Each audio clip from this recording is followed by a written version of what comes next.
तो चलिए मैं हाजिर हूँ फिर से मैं आपके लिए लेकर अपना इस channel young India study centre पर।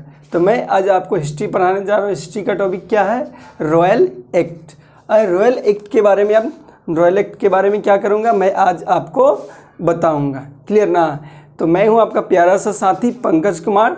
तो वीडियो को आखिरी तक देखिएगा और जैसे कि आपको अच्छा लगे वीडियो तो चैनल क्या कर दीजिएगा, सब्सक्राइब कर दीजिएगा और एक लाइक कर दीजिएगा। बस इतना आपको काम है। आज मैं रॉयल एक्ट को इतना अच्छा से बताऊंगा कि कोई भी आपको ऐसा नहीं बताया। तो चलिए सबसे पहले जानते हैं कि रॉयल एक्ट कानून था क्या, यानी कि रॉयल एक्ट था क्या या ये कानून है क्या। उसके बारे में मैं पहले आपको पूरा डिटेलिंग करूँगा जो आज तक आप नहीं जानते हैं। ठीक है ना? रॉयल एक्ट कानून बना कैसे या रॉयल एक्ट कानून था क्या ये जानते हैं। सर सिडनी रॉयल एक्ट की अध्यक्षता में मार्च 1919 ईस्वी को, यानी जो ये सर सिडनी रॉयल एक्ट नाम व्यक्ति का नाम है, ये जज थे, ठीक है, या न्यायाधीश भी थे। ये ब्रिटिश सरकार क्या थे? न्यायाधीश थे। तो उनकी सर सिडनी रॉयल एक्ट की अध्यक्षता में क्या किया गया? एक कानून पारित किया गया। कब पारित किया गया, कब बनाया गया? मार्च 1919 ईस्वी में क्या एक कानून लाया गया, लागू किया गया, जिसे हम लोग क्या कहते हैं? रॉयल एक्ट कानून के रूप में जानते हैं। इस कानून में था क्या, मतलब इस कानून में था क्या, इस कानून को क्यों बनाया गया? तो इस कानून में था कि किसी भी व्यक्ति नहीं, मान लीजिए ये इंडियन यानी कि कोई भी भारतीय को शक के आधार पे, संदेह के आधार पे, आपके डाउट हो आप, ठीक है, तो ब्रिटिश या अंग्रेज आपको क्या करे? शक के आधार पे आपको गिरफ्तार कर लेंगे और गुप्त रूप पे आप क्या कहलाएंगे? न्यायालय होगा, न्याय किया जाएगा। क्लियर ना? इसमें क्या था? इस कानून में अमान्य साक्ष्य और वारंट नहीं दिया जा सकता, यानी कि कोई भी आप पे प्रूव नहीं है कि आप गुनहगार हैं, फिर भी आपको शक के आधार पे, संदेह के आधार पे आपको क्या कर दिया जाएगा? आपको गिरफ्तार कर लिया जाएगा। आपको पहले से वारंट भी नहीं दिया जाएगा।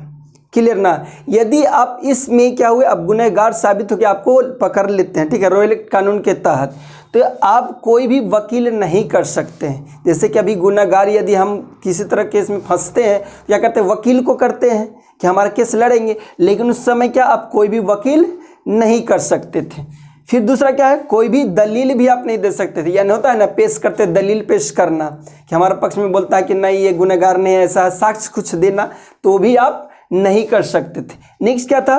कोई अपील नहीं कर सकते, यानी मान लीजिए कि हमको हाई कोर्ट क्या है, गुनहगार साबित कर दिया, तो अभी क्या होता है कि हम सुप्रीम कोर्ट में उसको पेश कर देते हैं कि हम वहाँ पे अब गुनहगार अति करेंगे कि हम गुनहगार नहीं हैं।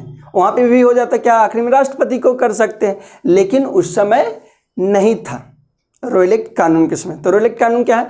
जान गए कि सर सिडनी रॉयल एक्ट की अध्यक्षता में क्या किया गया? एक मार्च 1919 में एक कानून बनाई गई, जिसे हम लोग किस नाम से जानते हैं? रॉयल एक्ट कानून के रूप में हम लोग जानते हैं। इस कानून में संदेह के आधार पे, शक के आधार पे क्या किया जाता था? भारतीयों को गिरफ्तार करके और गुप्त रूप से उस पर क्या किया जाता था? सजा सुनाया जाता था, न्यायालय बैठाया जाता था। आप उसमें न तो कोई वकील रख सकते थे, कोई दलील नहीं दे सकते थे, कोई अपील नहीं कर सकते थे। यह था रॉयल एक्ट कानून। अब था कि भैया रॉयल एक्ट कानून बनाने के पीछे अंग्रेजों या ब्रिटिश का क्या काम था, यानी इसको बनाया क्यों, इस कानून को लाया ही क्यों?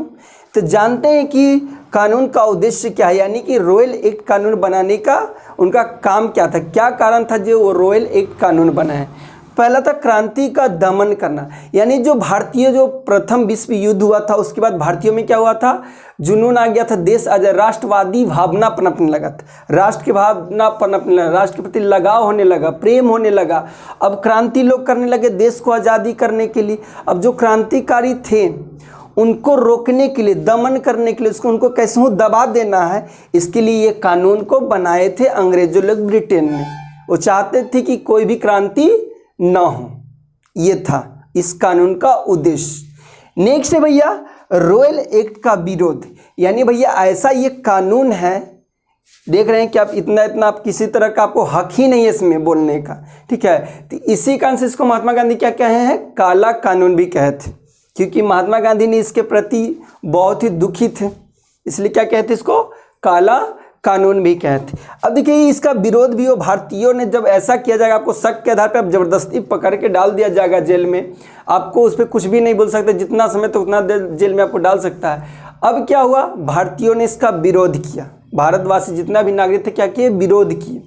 अब विरोध करने में क्या हुआ, 26 अप्रैल 1919 ईस्वी को, कब, 26 अप्रैल 1919 ईस्वी को देशव्यापी हड़ताल, ठीक है, 6 अप्रैल 1919 ईस्वी को क्या हुआ, देशव्यापी हड़ताल हुआ, पूरा देश में हड़ताल हो गया।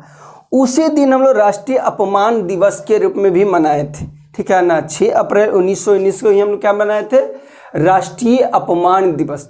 क्यों राष्ट्रीय, महात्मा गांधी मतलब क्योंकि वो बोलते थे कि भारतीयों के लिए जो कानून है, रॉयल एक्ट है, क्या हमारे जो हनन है, हमारा स्वतंत्रता के क्या है, हनन है, इसलिए हमारा अपमान है, महात्मा गांधी बोले थे। इसलिए इस कानून को महात्मा गांधी क्या बोले थे कि यह भारतीयों के लिए एक काला कानून के रूप में जाना जाता है। तो रॉयल एक्ट उम्मीद करते कि आपको समझ में आ रहा होगा। तो चलिए एक बार रिवीजन कर, आपको पूछेगा एग्जाम कि रॉयल एक्ट था क्या, तो बोलेंगे कि royal act sir Sydney royal act की अध्यक्षता में मार्च 1919 ईस्वी में बनाए गए एक कानून है, जिसके तहत किसी भी भारतीय को संदेह के आधार पे, शक के आधार पे गिरफ्तार कर लिया जाता था और गुप्त रूप से उस पर क्या किया जाता, न्यायालय चलाया जाता था, ठीक है ना।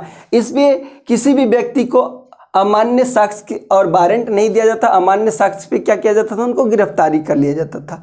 जिस व्यक्ति को गिरफ्तार कर लिया जाता था वो व्यक्ति कोई वकील नहीं कर सकते थे, कोई दलीलें नहीं दे सकते थे, कोई अपीलें नहीं कर सकते थे। इस कानून को बनाने के पीछे अंग्रेजों या ब्रिटिश का क्या कारण था, वो चाहते थे जो क्रांतिकारी जो गतिविधियां हैं वो क्या कर दिया जाए, खत्म कर दिया जाए, इसके लिए बनाए थे। अब क्या हुआ, भारतवासियों ने इसका विरोध किया। विरोध में क्या हुआ, 6 अप्रैल 1919 ईस्वी को देश व्यापारी हड़ताल हुआ।